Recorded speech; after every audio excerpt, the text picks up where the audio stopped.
Okay, thank you very much. Good to be with you all. We're in a very critical phase of our war against the coronavirus. It's vital that every American follows our guidelines on the 30 days to slow the spread.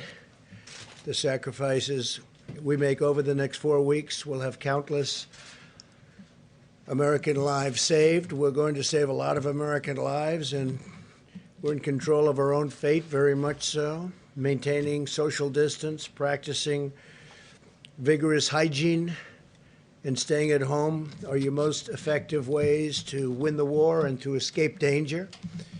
While you're fighting this battle from home, we're working with the best scientists, doctors, and researchers anywhere in the world. We're racing to develop new ways to protect against the virus, as well as therapies, treatments, and ultimately a vaccine, and we're making a lot of progress. I think medically a lot of progress. At the same time, we're also racing to get relief to American workers and small businesses, as you know. I want to remind small business owners across America that the Paycheck Protection Program is launching tomorrow. Nearly $350 billion in loans will be available to small businesses, including sole proprietors. These loans are up to 100% forgivable as long as employers keep paying their workers. Got to take care of your workers. Furthermore, we want Social Security beneficiaries to know that if they are typically not required to file a tax return, they don't have to file one in order to receive the direct cash payments that will soon be distributed to American citizens. The Treasury will deposit the money directly into the bank accounts. And don't forget, I will always protect your Social Security, your Medicare, and your Medicaid. We're protecting Social Security, Medicare, and Medicaid, and I always will. I'd like now to invite SBA Administrator Jovita Carranza, who's doing a fantastic job. She's going to be very busy in the next little while, and Secretary Steve Mnuchin to say a few words about these vital initiatives, and then we'll get on to the attack of the virus itself. And please, if I might, Steve and Jovita. Thank you. Thank you, Mr. President. And Mr. Vice President, Secretary Mnuchin, Ivanka Trump, and all who I have been working closely with in this effort. Small business is the backbone of the American economy, and the President has put the nation's 30 million small businesses front and center in the response effort, and we are working hard to get money to them quickly. This is an unprecedented effort by this administration to support small businesses, and we know that there will be challenges in the process. Secretary Mnuchin and I are working in tandem to ensure that feedback from our partners is being heard and implemented. The private and public sector must work closely together to ensure that small businesses and their workers across the country are put first. This administration believes wholeheartedly that if you are a small business, you are a critical part of the economic fabric of this country, and your viability is critical to the economic well-being of your employees. At SBA, we are working around the clock to support small businesses, ensuring that we are prioritizing emergency capital for small businesses that are suffering economic harm as a result of this unprecedented situation. This relief will help stabilize the small business sector by providing businesses with the financial resources they need to keep their workers employed and keep up with their day-to-day operating expenses. Today, I want to ensure that small businesses all over the country know about the Paycheck Protection Program and how they can benefit from this. Simply put, the Paycheck Protection Program is to help keep employees on payroll and small businesses open. SBA will forgive the portion of the loan that is used toward job retention and certain other expenses.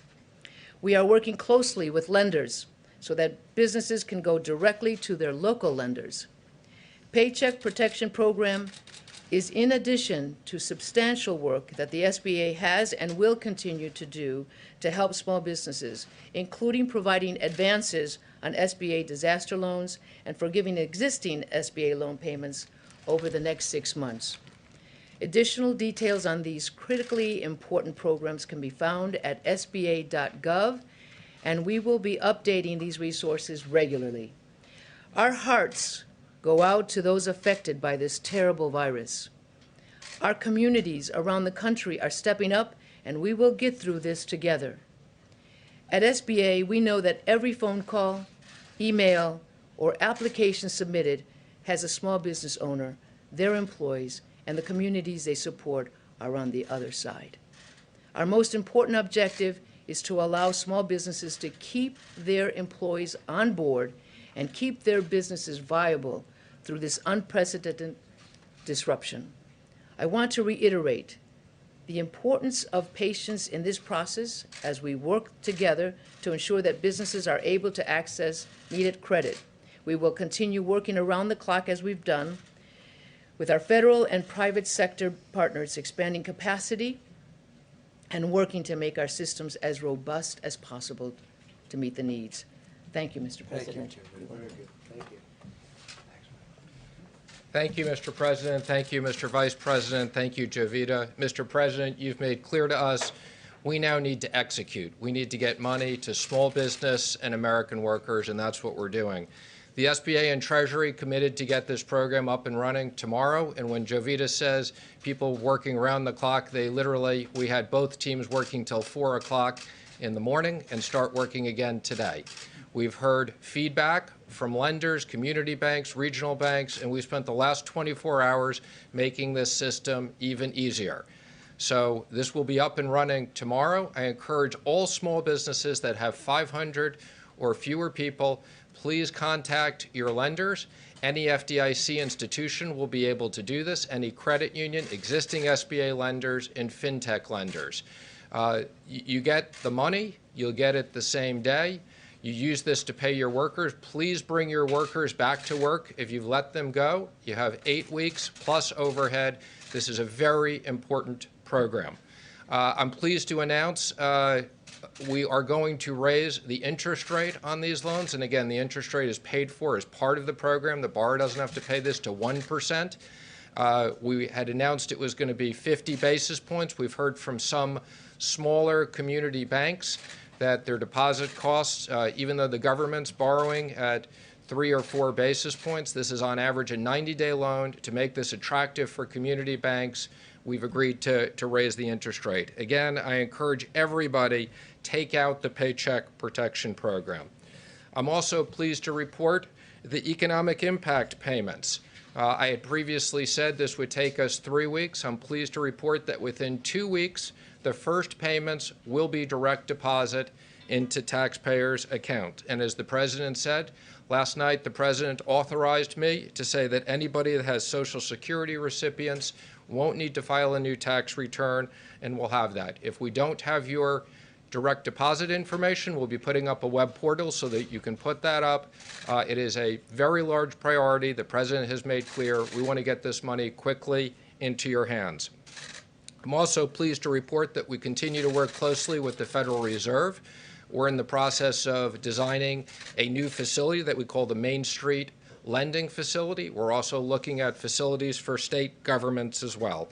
And I'm also pleased to report the Employee Retention Credit. It's up and running. The first $10,000 of wages, you get a 50% credit. That's $5,000 per person. For everyone who's kept someone, you can immediately get that money. You can deduct it from what you owe the IRS immediately. If you don't owe us money, you'll get a refundable tax credit. So that is up and running. I'm also pleased to report we have the program up and running. We're taking applications from the airlines, from the cargo companies, and from national security companies. So thank you very much, Mr. President. Thank you, Steve.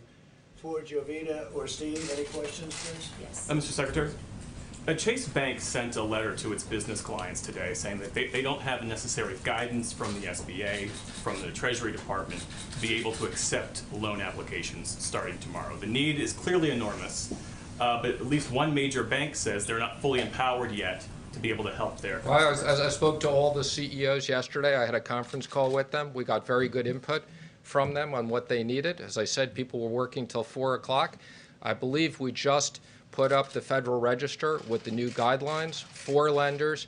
I've been assured that the banks will be in the process starting tomorrow. Now, again, it's going to take a little bit of time, but we committed that this will be available tomorrow, and I encourage all companies, go to SBA.com, go to Treasury.gov. You can see the information you need immediately. Just to follow up with the small business owners, a number of them saying that they were on that conference call and that there's a tremendous power struggle going on between the Treasury and SBA, and that it's over process and forms is what they tell me, and that lenders are actually opting out because they can't make enough money to even service the loans. So how are you going to make sure these small business owners get the capital they need to survive right now? Well, first of all, I can assure you, Jovita's here. Jovita used to work for me as the treasurer. There's no power struggle.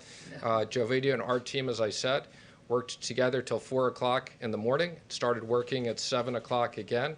We've made the form simpler, and I can assure you at 5 points, I've told these bankers they should take all their traders and put them in the branches. So there'll never be another opportunity to earn 5 points on a 90-day fully government guaranteed loan.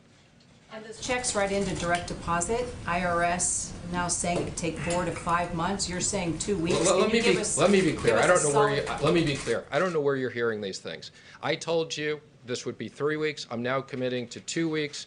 We're delivering on our commitments. The IRS, which I oversee, within 2 weeks, the first money won't be in people's account. Yeah, just to follow up on that, I think the question is not about the first checks. For folks who have direct deposit, sounds like those will go out pretty quickly. The question is then for folks who don't have direct deposit, and there was a staff Sure. memo that was released by the House Ways and Means Committee today saying that that process could take up to 5 weeks. That takes you to mid-August. Is that how long it's going to take? That is not going to Or 5 take months, I'm 5. sorry. Again, let me just say, when Obama sent out these checks, it took months and months and months. I am assuring the American public they need the money now. What we're going to do is, again, if we have your information, you'll get it within 2 weeks. If you're Social Security, you'll get it very quickly after that. If we don't have your information, you'll have a simple web portal. You'll upload it. If we don't have that, we'll send you checks in the mail. How many checks can you process a week, though? How many checks can you? Again, we can process a lot of checks, but we don't want to send checks. In this environment, we don't want people to get checks. We want to put money directly into their account. Thank you, Mr. Secretary. This is for, I guess, both you and the administrator. There have been some anecdotal reports that business people trying to get access to the online site to submit the applications. The website's been crashing. I've heard of webinars going offline because there's just too many people on them. So how are you guys going to be ready, tomorrow to get these loans out? We've brought in a lot of external resources at SBA and us to make sure there's additional capacity. As I said, we heard a lot of good feedback yesterday to simplify this process. It's going to be up and running. Now, let me just be clear. That doesn't mean everybody is going to get their loan tomorrow, but the system will be up and running. We encourage people over the next week, sign up. You can go on right now. You can go on the web, see what information you need. Very simple process. Mr. Secretary, on a separate subject, have you been in touch with Leader McConnell and Speaker Pelosi about their differences right now about another stimulus package? I've spoken to the leader. I've spoken to the speaker. I've spoken to the president constantly. When the president's ready and thinks we should do the next stage, we're ready. The president's talked about the issue of infrastructure since the campaign. I think that's a big priority for him. And again, if we run out of money on the small business program, we'll be back right away to Congress to get this increased. Does the unemployment numbers today increase the urgency of doing a phase 4? Well, let me just say, we're going through something that we've never done before, where the government has shut down big parts of the economy because of health reasons. Our economy was in great shape. Our companies were in great shape. There are 3 ways that Americans are going to be protected. For small business, they'll get paid by their business through this program. The direct deposit. There's also enhanced unemployment.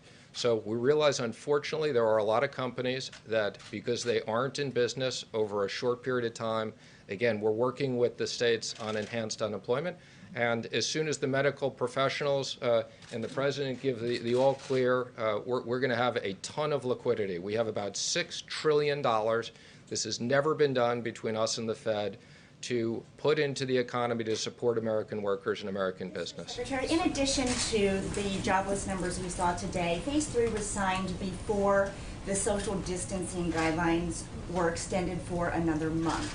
So what additional relief are you going to give to Americans as they stay out of work for all these extra weeks? I mean, what are you waiting for?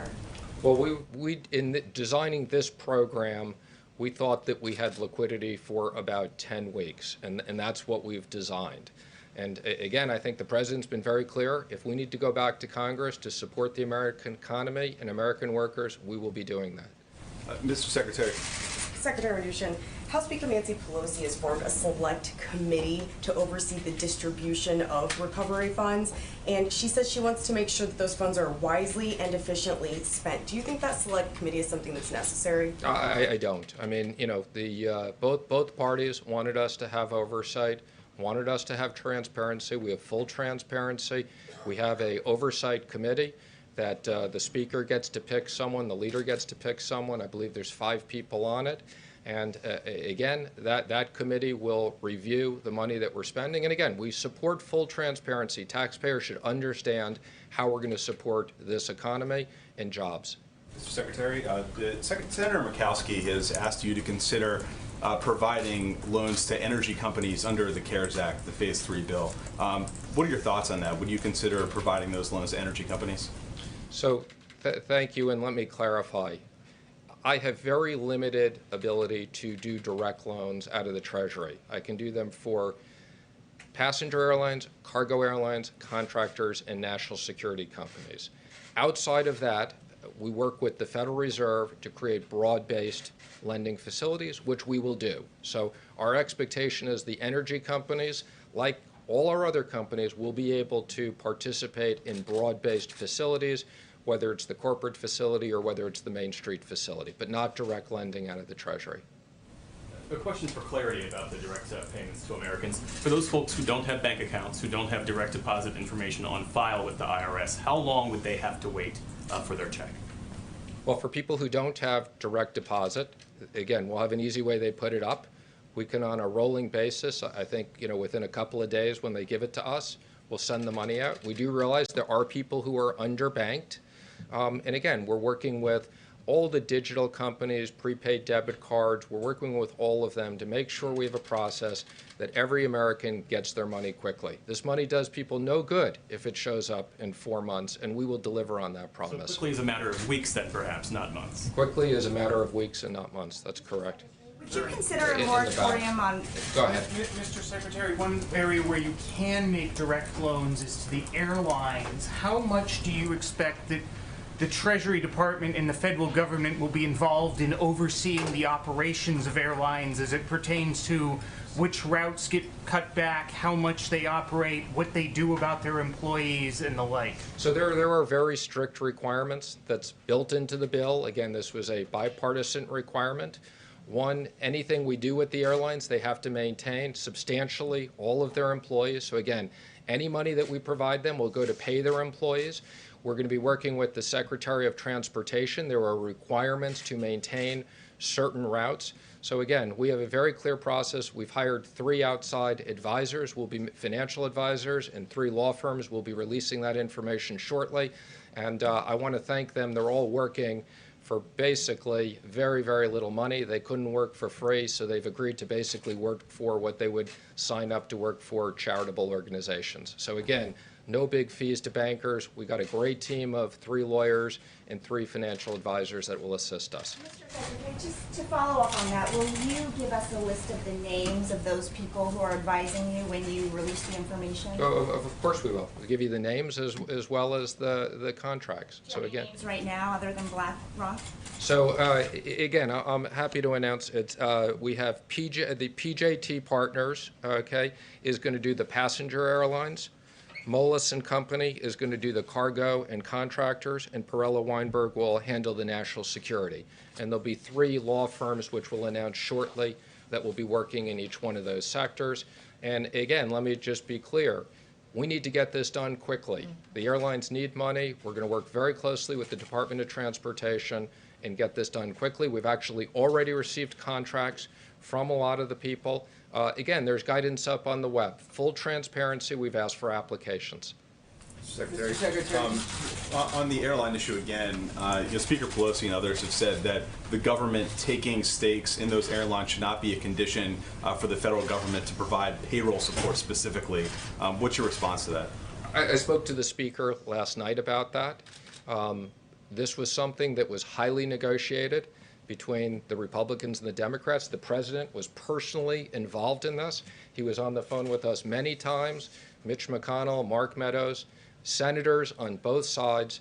There is a specific line in the bill that says that the Secretary, meaning me, will determine proper compensation. So this is not a bailout for the airlines. And I will be working, once we get our advice from our financial advisors, we get the applications from the airlines, I'll be working very closely with the President, and we'll make sure that we strike the right balance, not a bailout. Taxpayers get compensated, but these airlines, these are national security issues. We want to keep our airlines intact.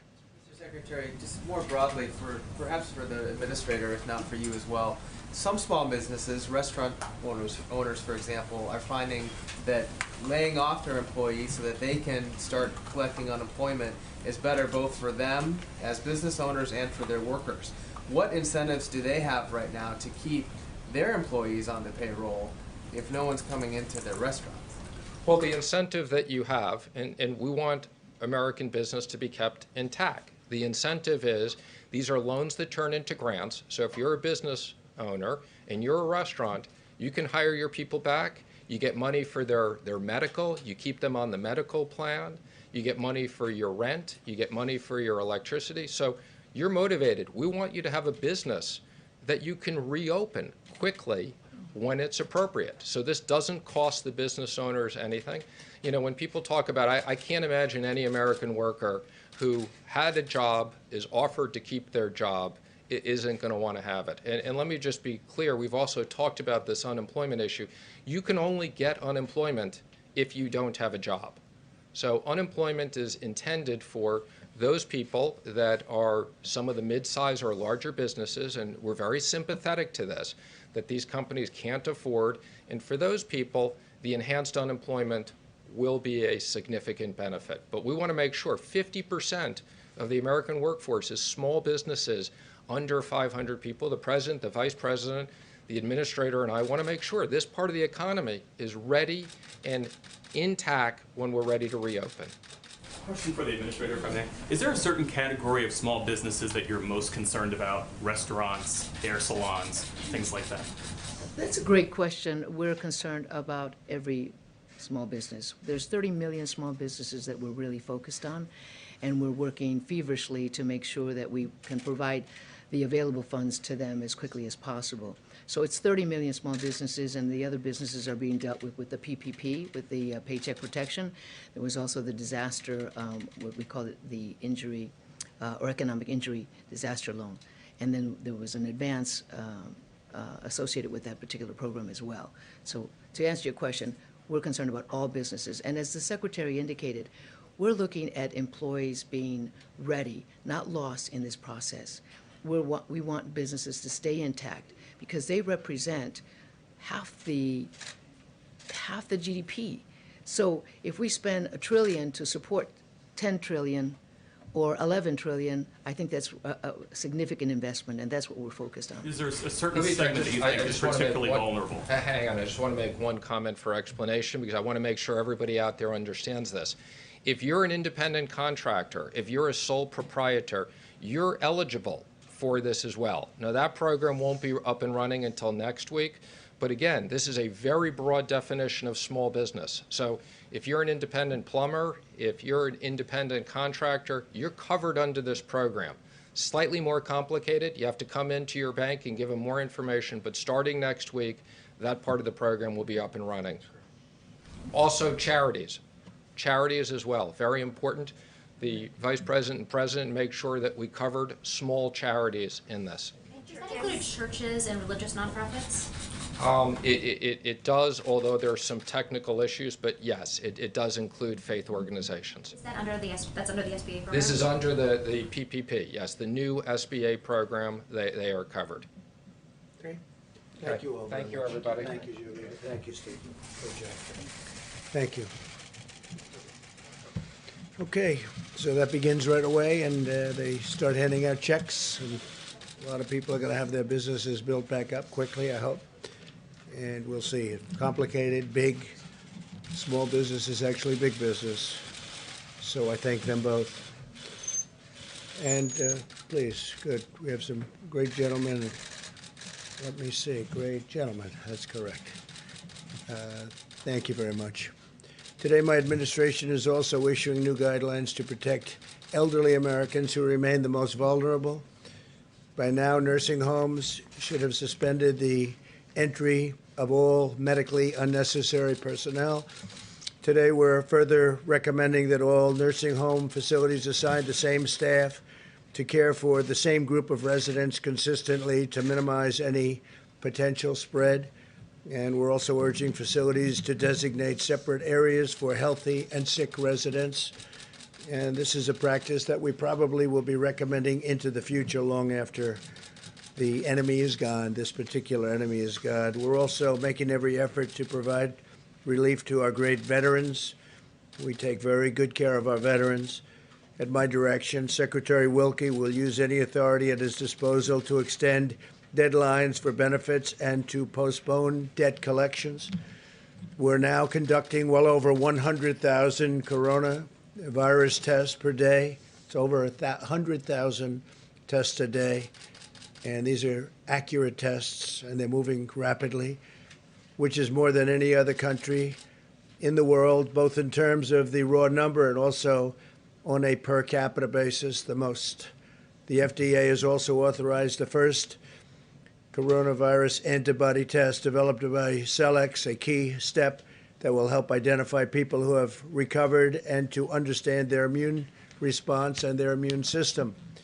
Moments ago, I directed Secretary Azar and Acting Secretary Wolf to use any and all available authority under the Defense Production Act to ensure that domestic manufacturers have the supplies they need to produce ventilators for patients with severe cases of COVID-19. You know what that is, right? Become a very famous term. COVID, COVID. This action will help General Electric, Hill-Rom, Medtronic, ResMed, Royal Philips, and Vyaire Medical overcome obstacles in the supply chain that threaten the rapid production of ventilators. We have over 100,000 being built right now or soon to be started. We anticipate issuing more orders under the Defense Production Act in the very near future, in addition to the one that I've just signed against 3M for face masks. We just signed a element of the act against 3M, and hopefully they'll be able to do what they are supposed to do. Just spoke to Mary Barra of General Motors, and she said they're very soon going to be ready to start production of the ventilators. They have a lot of ventilators that they've committed to build, and they'll be starting very, very quickly. FEMA continues to deliver resources to areas most affected by the virus, including New York. On top of the 3,000 beds we're already providing to the Javits Center, the Department of Defense is adding another 48 ICU beds. Governor Cuomo has asked that this facility go, and it's a big, beautiful facility, it be converted to a COVID hospital. And we hadn't done that yet. We hadn't thought in terms of doing that, but their use is, their real demand is for that. And we had meetings on it with the task force. We had meetings with the military. And I've decided to say, yes, I'm going to do that, that I will be signing and agreeing to a yes answer, so that we will be doing that, and also we will be staffing it. So the federal government is doing a lot of things that wasn't anticipated that it do. This is a 2,500 and or 2,900 can easily be set up hospital built in Javits Center. And so we're going to be converting that to a COVID-19 hospital. And it's going to be staffed by the military and by the federal government. And based on the fact that I agreed to that, we had 2 other facilities that were likewise asking for it, and that would be in Louisiana and also in Dallas, and we'll be doing those. We spoke to the governor of Louisiana, spoke to the governor of Texas, and we've told them that we will be staffing those hospitals again above and beyond, but that's okay. We have to do that. In addition, the USNS Comfort is docked in New York to accept patients. That is a non-COVID. To date, FEMA has delivered more than 4 million N95 mask respirators. And think of that, 4 million. Don't forget, we're a secondary source. The states are doing it, and we're backing them up. But we've gotten 4 million N95 respirators, 1.8 million surgical masks, 460,000 face shields, 1.4 million gloves, and 4,400 ventilators just to the city and to the state of New York. And some of them now are being sent. I spoke with both Governor Cuomo and Mayor de Blasio a little while ago, and some of them are being sent to the city. All of America stands with the people of New York in this time of need.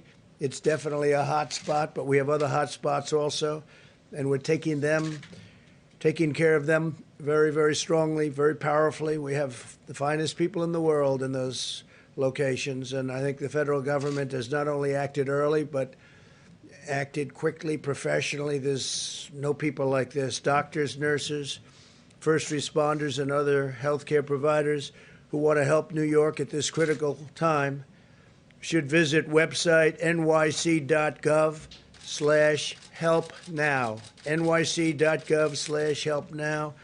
They need help now. They need people to help them. We have great facilities, and we've built some brand new facilities, big ones, but we need help. We need help for professional people. So if you're in an area that isn't so affected, and you're a doctor, a nurse, a healthcare worker, please get to that website, and we would really appreciate your help. New York City needs it. Louisiana, by the way, needs it. Michigan needs it. Whatever you can do, those are very strong hotspots. They need help. In recent weeks, as the virus has spread and economic hardship has followed, we have seen Americans unite with incredible selflessness and compassion. I want to remind everyone here in our nation's capital, especially in Congress, that this is not the time for politics, endless partisan investigations. Here we go again. Have already done extraordinary damage to our country in recent years. You see what happens. It's witch hunt after witch hunt after witch hunt. And in the end, the people doing the witch hunt have been losing, and they've been losing by a lot. It's not any time for witch hunts. It's time to get this enemy defeated. Conducting these partisan investigations in the middle of a pandemic is a really big waste of vital resources, time, attention, and we want to fight for American lives, not waste time and build up my poll numbers, because that's all they're doing, because everyone knows it's ridiculous. So we want to focus on the people of this country, even the people of the world. We're going to be able to help them, because right now, as an example, we're building so many ventilators, very, very hard to build, but we're building thousands of them. And a lot of them will be coming at a time when we won't need them as badly, because it takes time, very complex, very expensive, and we'll be able to help outside of our country. We think we'll be able to help. That's something that you cannot easily produce. As citizens, we're linked together by the shared bonds of national love, loyalty, and affection. There's no earthly force more powerful than the patriotic pride that stirs in our hearts, and that is so true. It's incredible the job that everybody's been doing, everybody. They don't sleep, they don't go to bed, sometimes they get nothing.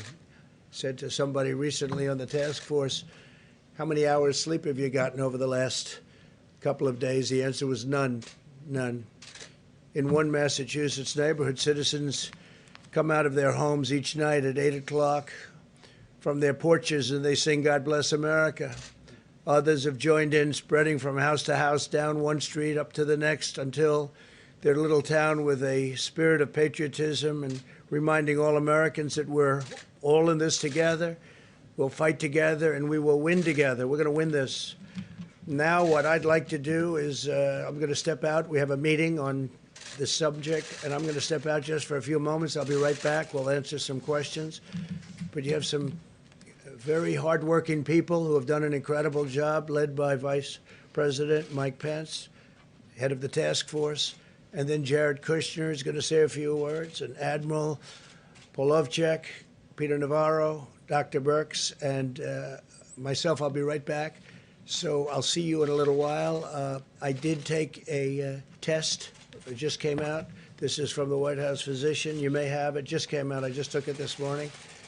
And I took it. It took me literally a minute to take it. And it took me, I guess it was 14 or 15 minutes. I went to work. I didn't wait for it, but he said it took 14 minutes or something to come up with a conclusion. And it said the president tested negative for COVID-19. So that's the second one. I think I took it really out of curiosity to see how quickly it worked and fast it worked, and it's a lot easier. I've done them both. And the second one is much more pleasant, Jeff. I can tell you that.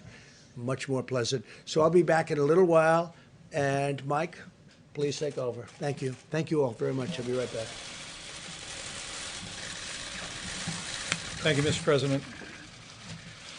The White House Coronavirus Task Force met today, but earlier in the day, the President convened all the key elements of our supply chain team in the Oval Office for an update on the progress that we have been making, working literally around the clock to make sure that our healthcare workers, the people on the front lines, have the personal protective equipment and also the ventilators to be able to meet this moment. And today you're going to hear from the people that are literally working each and every day to make that happen.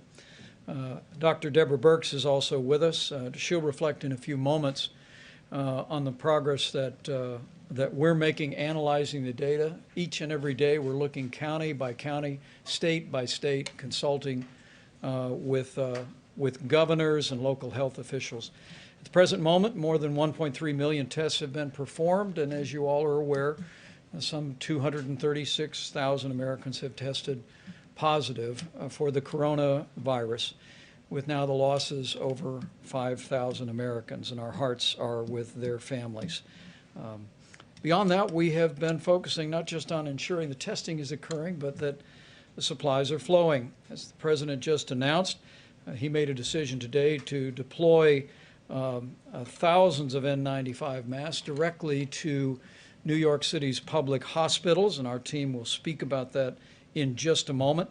And also, the President took the unprecedented step to direct the Department of Defense to use military healthcare personnel to operate all COVID facilities at the Javits Center in New York, at the Convention Center in New Orleans, and at the Convention Center in Dallas. We've informed each of the governors of those states today that at their request we were making those military medical personnel available to operate in all COVID facility. But we would emphasize to people in that community who believe you've been impacted or have contracted the coronavirus, contact your local health care provider.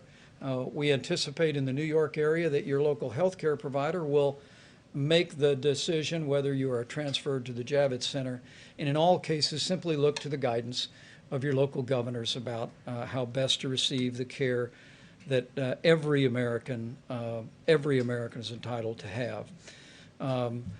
Beyond that, let me say that we have been working through FEMA's acquisition process not only to deploy but to gather up personal protective equipment. And in just a few moments, you will hear from Admiral John Polovchek about the extraordinary progress that we have made in deploying not just the strategic national stockpile, but also in identifying on the commercial marketplace around America and around the world, literally millions of N95 masks, surgical gowns, gloves, protective equipment. And at this point, we've distributed some 7,600 ventilators. And you'll hear today specifically about the states that have received those ventilators. This team has truly acted in an inspiring way. and literally is working with dozens and dozens of people at the FEMA Stabilization Task Force to make sure that we are leaving no stone unturned to find the supplies we need. Let me also say today you're going to hear from Jared Kushner, senior advisor to the President of the United States, but someone that the White House Coronavirus Task Force directed to work with FEMA on supply chain issues. And in recent weeks, he's been leading a working group in conjunction with FEMA that literally has identified millions of medical supplies around the nation and around the world, and we're grateful for his efforts and his leadership. Finally, you'll hear from Peter Navarro, who will explain the action the President took today using the Defense Production Act.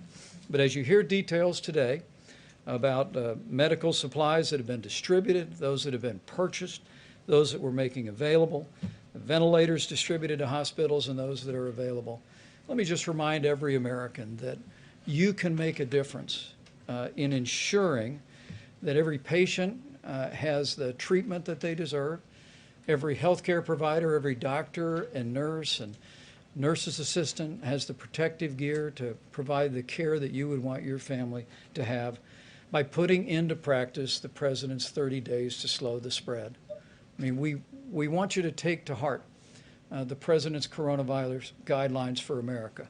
First, to protect your own health, to protect the health of your family, to protect the health of your community. We know so many people are asymptomatic, and people that literally don't know they have the coronavirus but have the ability to infect others. We want you to put these guidelines into practice: social distancing, using a drive-thru at a restaurant, washing your hands on a regular basis. But as we focus today on supplies, make no mistake about it, every American can make sure that our healthcare workers, and more importantly, Americans that are struggling with coronavirus, have the equipment to support their treatment by putting these principles into practice. Because the fewer Americans that contract the coronavirus, the fewer Americans will have to enter our healthcare system. And that'll continue to preserve the capacity in our healthcare economy. So we thank the millions of Americans who've responded in the first 2 days of 30 days to slow the spread. And I'm just absolutely confident that in the days ahead, every American's going to do their part for your health, your family's health, the health of your community, and to ensure the strength and vitality of the greatest healthcare system in the world. With that, let me introduce Jared Kushner to speak about the work that he's been doing, working with FEMA on ensuring a strong supply chain to meet this moment. Jared? Thank you, Mr. Vice President, and thank you for your great leadership on the task force. And thank you to Dr. Birx and Dr. Fauci as well. It's been an honor working with you these past few weeks. When the Vice President first asked me to help on the task force with different tasks, I asked the President what he expected from the task force and how I can best serve him and the task force.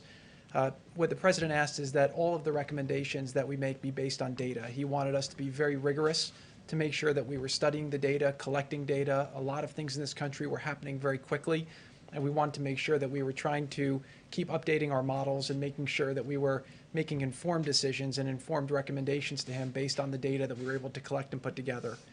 The President wanted to make sure that we had the best people doing the best jobs and making sure that we had the right people focused on all the things that needed to happen to make sure that we can deliver in these unusual times for the American people.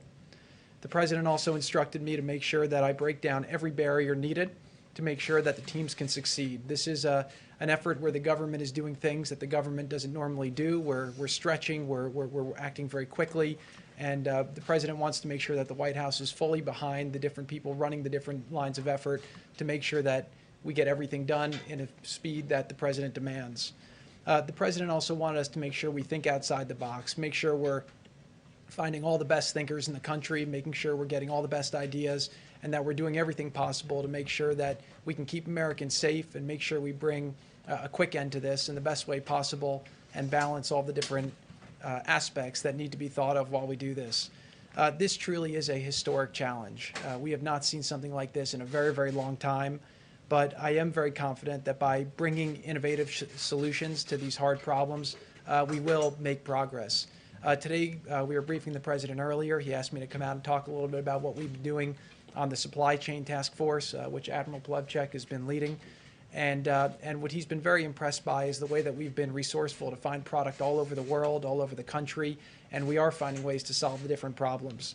The president's been very, very hands-on in this. He's really instructed us to leave no stone unturned. Just this morning, very early this morning, I got a call from the president. He told me he was hearing from friends of his in New York that the New York public hospital system was running low on critical supply. He instructed me this morning. I called Dr. Katz, who runs the system, asked him which supply was the most supply he was nervous about. He told me it was the N95 masks. I asked what his daily burn was, and I basically got that number. Called up Admiral Plavchek, made sure we had the inventory. We went to the president today, and earlier today the president called Mayor de Blasio to inform him that we were going to send a month of supply to the New York public hospital system to make sure that the workers on the front line can rest assured that they have the N95 masks that they need to get through the next month.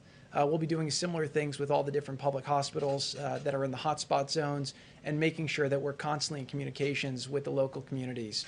One thing I will say, just based on data, is that we've been getting a lot of data from different governors and from different mayors and from different cities.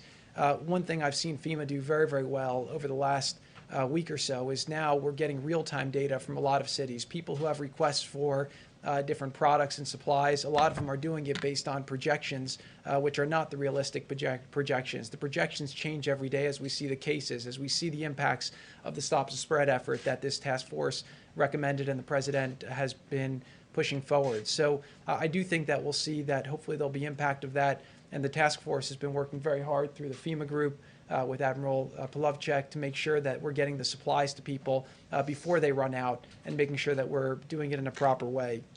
I'd like to just introduce Admiral Plavchek, who before coming to this, I guess still is, he's the Vice Director for Logistics for the Joint Staff. I got a call from one of the senators saying, well, why don't you put a great military person in charge of the logistics and the supply chain and the Defense Production Act? And I said, well, the president already did that. This is the best man that we have in the country for supplies and logistics. He joined the task force 13 days ago over at FEMA, and he's built a team really at the direction of the Vice President that includes people from FEMA, OMB, the FDA, HHS, the White House, and from everywhere else. And what they've done over the last 13 days has been really extraordinary. We've done things that the government has never done before, quicker than they've ever done it before. And what we're seeing now is we found a lot of supplies in the country. We've been distributing them where we anticipate there will be needs, and also trying to make sure that we're hitting places where there are needs. So I can tell you the people in the task force, they're working day and night. You've got a lot of people in the government. We recognize the challenge that America faces right now. We know what a lot of the people on the front lines are facing, the fear that they have that they won't have the supplies they need, and our goal is to work as hard as we can to make sure that we don't let them down. So I just want to thank everybody, and with that I'll introduce Admiral Plavchek, who's doing an amazing job. Thank you, Mr. Kushner, Mr. Vice President. So today I'm going to cover a couple items, five things. First thing I'm going to talk about is resources pushed out from the federal government. And then I'm going to talk about this air bridge, which you may have heard about. I'm going to talk about data. As you said, Mr. Kushner is absolutely right. We're trying to be data-driven. And then I'm going to talk a little bit about how we're trying to expand the industrial base here to meet this challenge. So the first thing I want to talk about is surgical masks. So you've quickly stated numbers here. So these, I'm about to go through several different slides to give you just scale and magnitude of federal resources that have been applied at the problem. So 27.1 million surgical masks pushed out to state governments. For N95 masks, 19.5 million N95 masks. And so if I was in a local hospital that was running short, I would look upward because the federal government has pushed out resources. So for protective gloves, 22.4 million. 22.4 million pairs of protective gloves. For face shields, 5.2 million face shields. for ventilators, we have pushed to the states more than 7,600 ventilators, and I think as I was coming over here, that number's changed slightly. I think it's now 7,640 given to these states, to the predominantly these states. So we wanted you to have some numbers. Now, as we've indicated, we had ventilators in the national stockpile. We pushed ventilators out. We're holding ventilators to put to the point of need, but we're also buying ventilators, asking the industrial base who produces approximately, prior to COVID, approximately 30,000 ventilators a year. We are going to, over the next several months, by the end of June, work to acquire 100,000. And so one of the tools that we're going to, I can anticipate needing, we've already executed, is all of those vendors that we're buying them from potentially will need help in their supply chains with their suppliers. We might rate orders, we might help them get ahead of others in that endeavor. So I think Mr. Navarro is going to talk a little bit more of that later. So let me talk about the air bridge.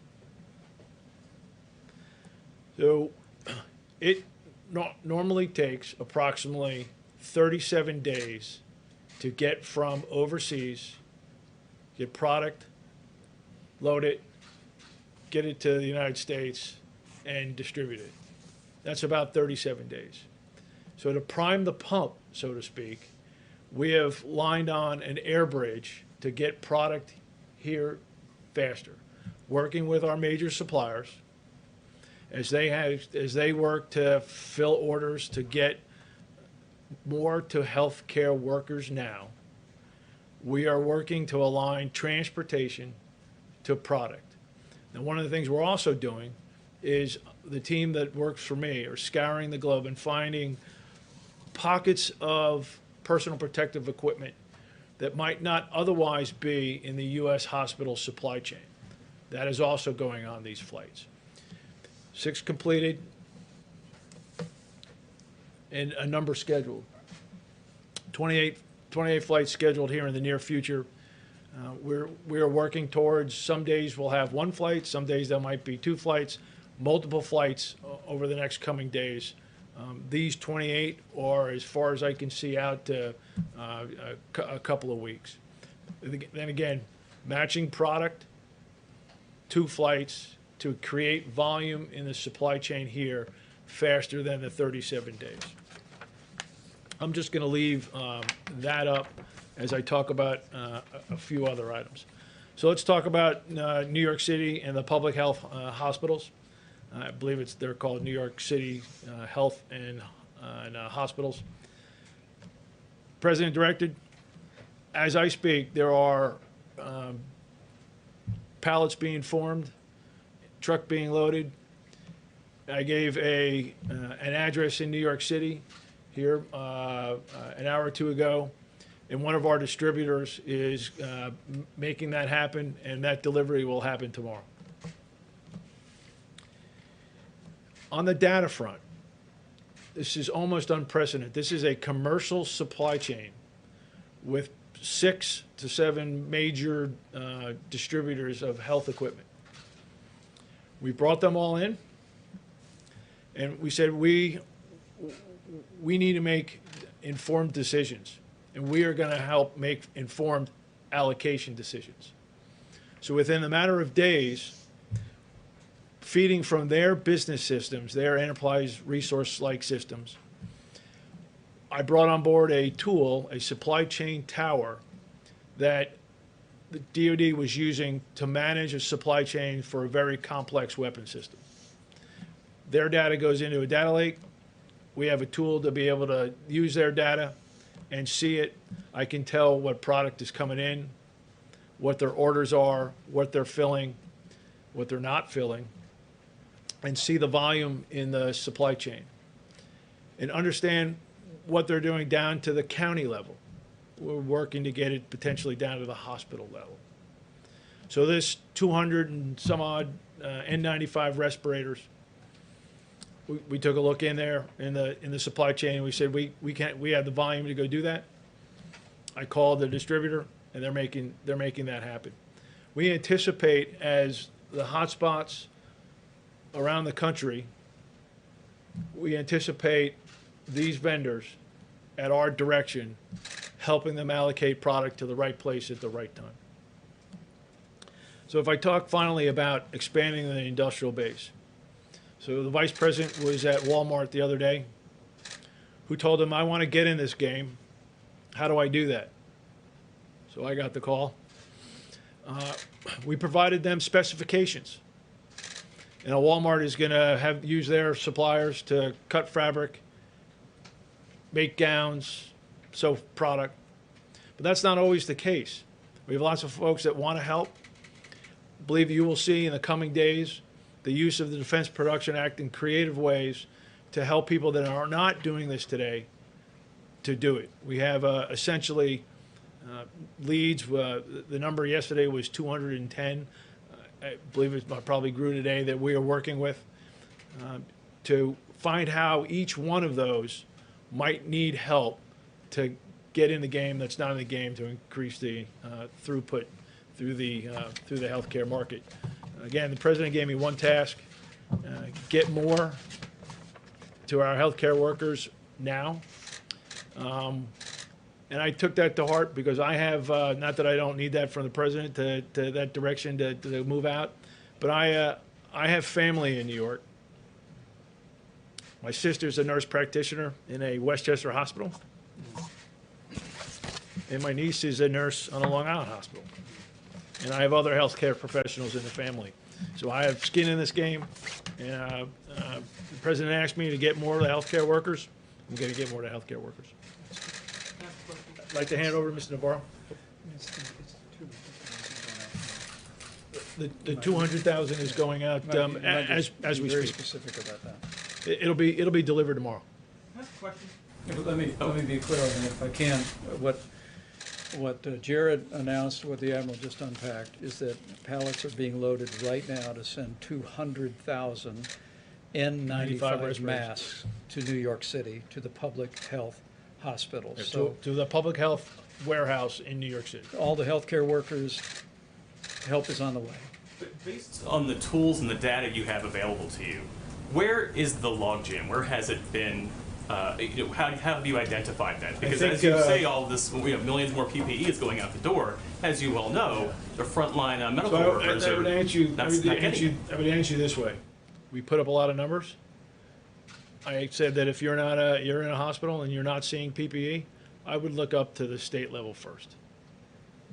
From governors we that are aren't saying they seeing- can't get the medical equipment that they need. And the reason for that is because, according to governors, and also by the fact that we haven't seen any numbers up there about what is going to the private sector, can you tell us what percentage of the supplies on these large cargo planes are going to private companies versus FEMA versus the states? So FEMA's is it 80%?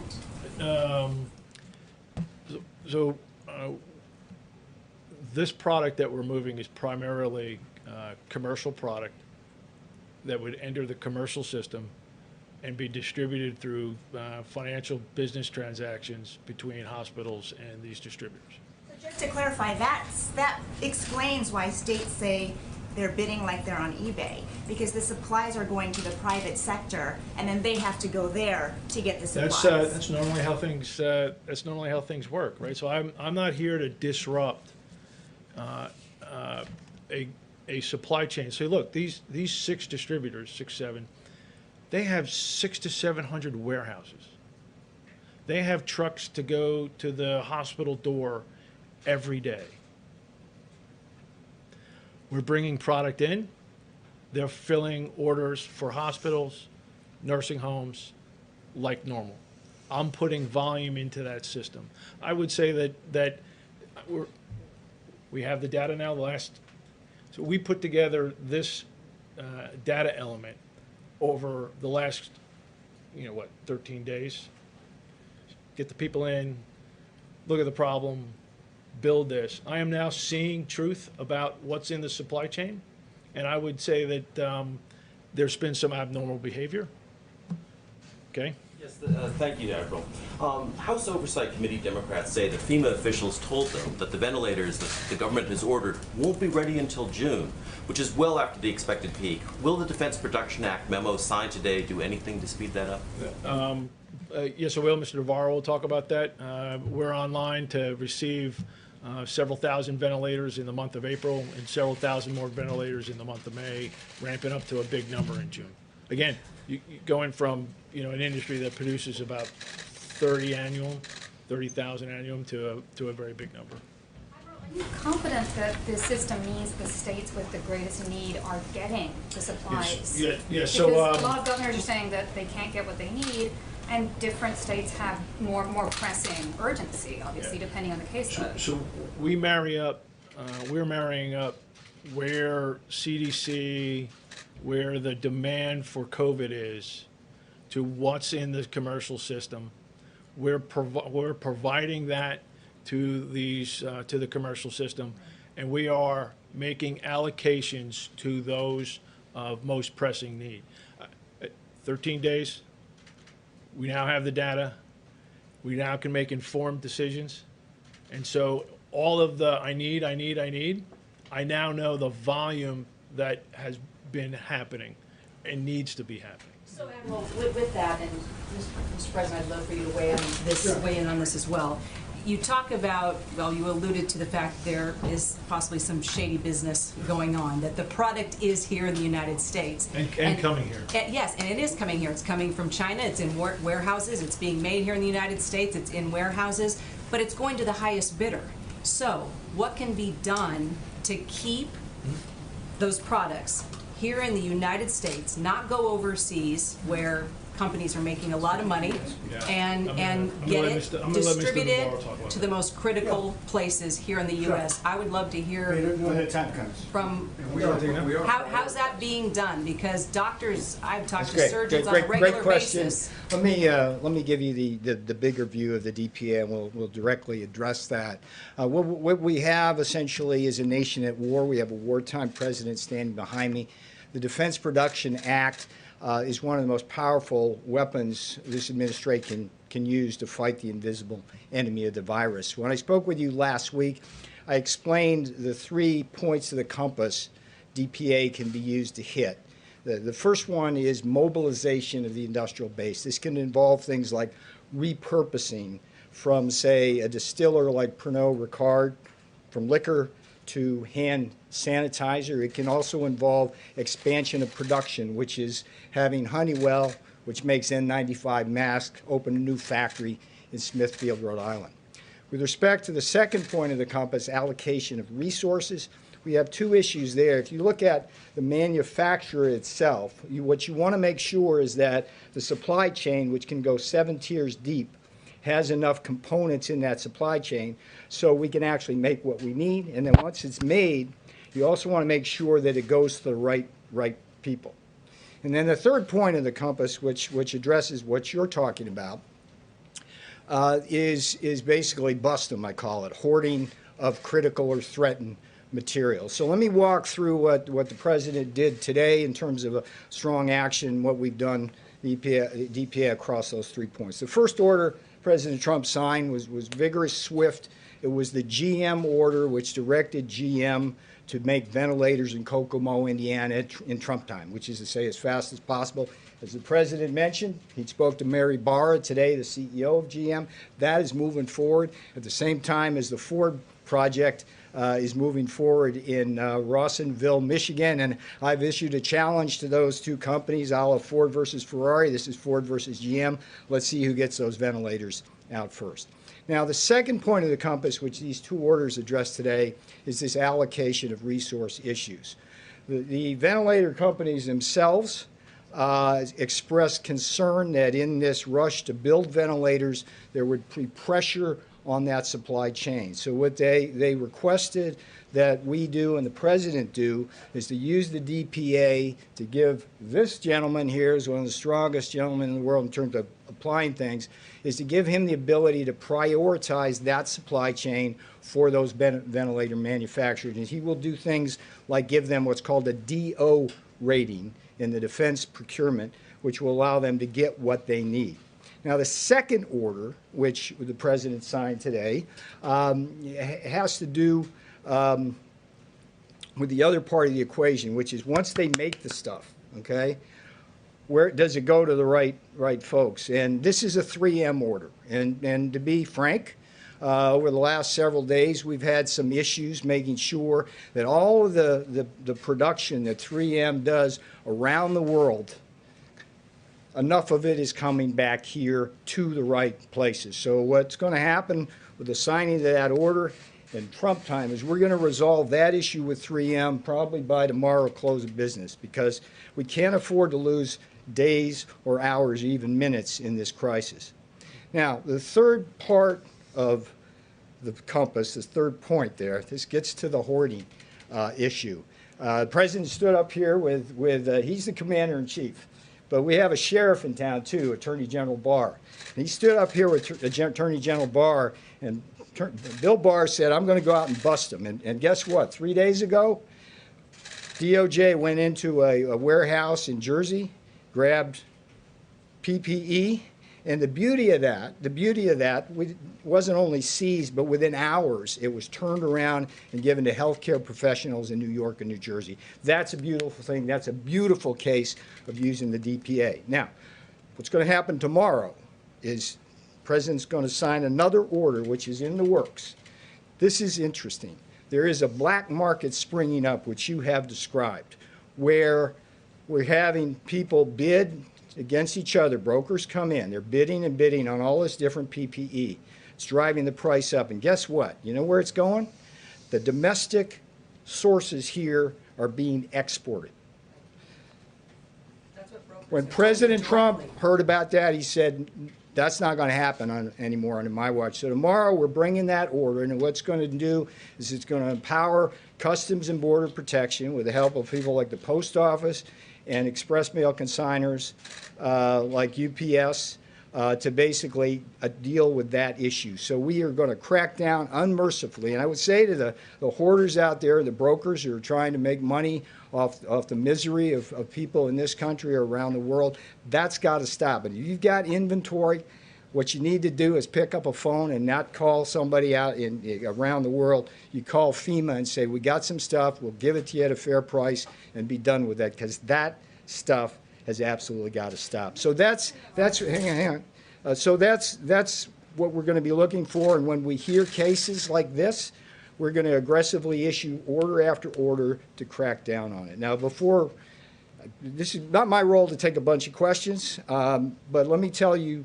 one other thing before I leave the podium. It's a story which I'd love to share with you today, because this again illustrates one of the key principles of this president and this vice president, which is to wed the full force of the federal government with the full power of private enterprise. And just 2 days ago, we at the White House got an urgent SOS from the chief of police of the New York Police Department. And they are in a situation now, because of the strain on their resources, where personnel such as their homicide detectives were having to go on into houses and deal with COVID issues without protective gear.